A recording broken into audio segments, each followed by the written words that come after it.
Hello, I am coming to you today to share some tips with you on how to make the most of 10th grade. 10th grade can be just a challenging time. And if you're a parent watching this, you probably recall some of the heartaches of 10th grade. And it's an awkward time for your teen because they're not the new kid anymore, and they're not yet fully immersed in the college admissions process either. And so the 10th grade can feel like a little bit of a no man's land. But I want you to really make the most of 10th grade. And if you're a teen that's watching this, 10th grade doesn't have to be the worst year. It can really be a great school year. And so here are my 4 key tips for 10th grade.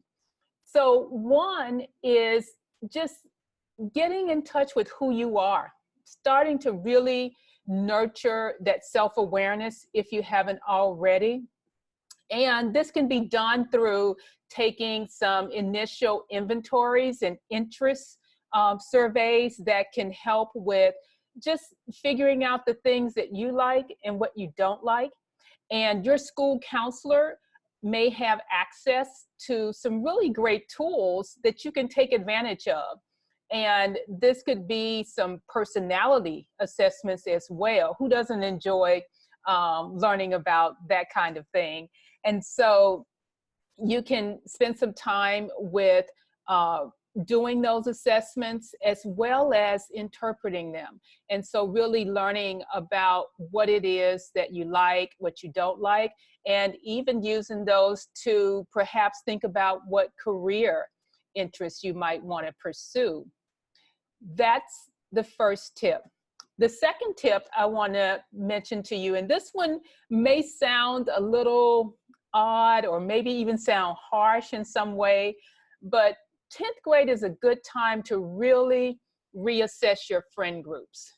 And I've seen a number of teens go through this experience, and it's been one that's really been valuable for them in 10th grade.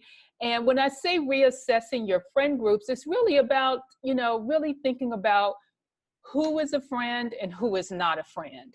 And if it's someone that's really not a good friend to you, then it's okay to exit that relationship and not be in a place where you feel bad about yourself or you just feel like you're not wanted.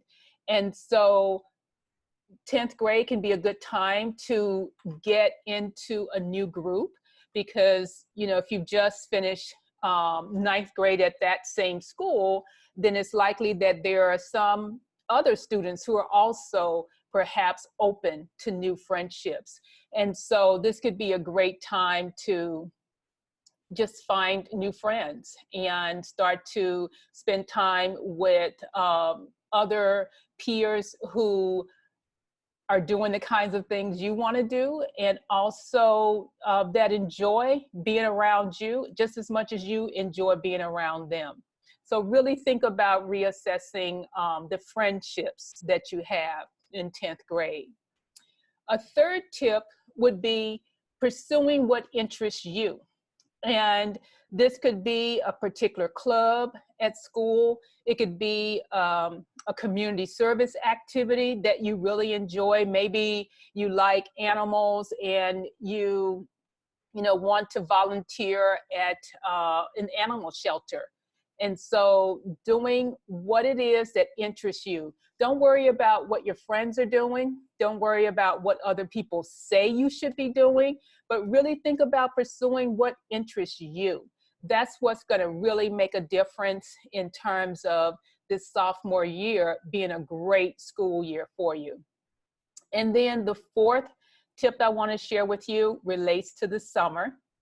And it's really about using your summer in an intentional way. And what I recommend for the summer is actually some type of exploration. So let's say that you do one of the assessments that share that a particular field could be a good match for you based on your personality. Maybe it says business, for example, could be a good match for you.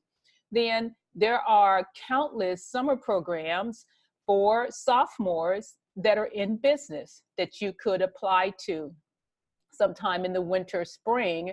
And that could be a good opportunity for you to, in the summer, to really determine if that's something that you want to do, something that you would enjoy majoring in college, or perhaps pursuing later as a career.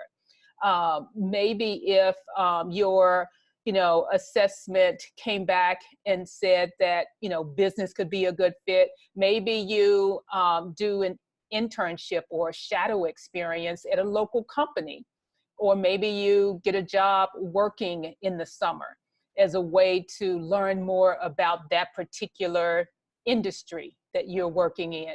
So countless things you could do in the summer, but I want you to be intentional about the summer and don't just let the summer happen to you. So those are my 4 key tips for 10th grade. And I look forward to you having a great year and keeping in touch with me to let me know how your year is going.